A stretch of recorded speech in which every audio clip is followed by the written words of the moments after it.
Hevalin heja.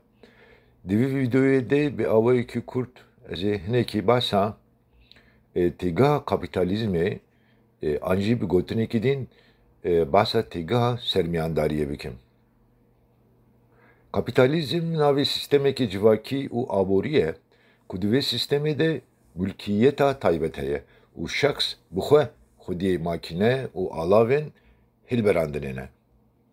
Dive sistemi de buhaye mal u hizmetan ligor davxwaz û pêşkêşkirinê têne danîn. Di kapîtalîzmê de şaxs û kom bi rêya şîrîkatiyên fermî beşdarî jiyana aborî dibin û bazirganiyê dikin. Pratika vê sistemê a aborî li Ewropayê di sed salên şazdeh û nozdehan de xwe bi rêxistî kiriye.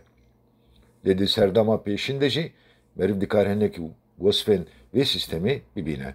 Di serdema navînî de hinek lewlên pêşwext ên kapîtalîzma bazirganiyê derketine holê.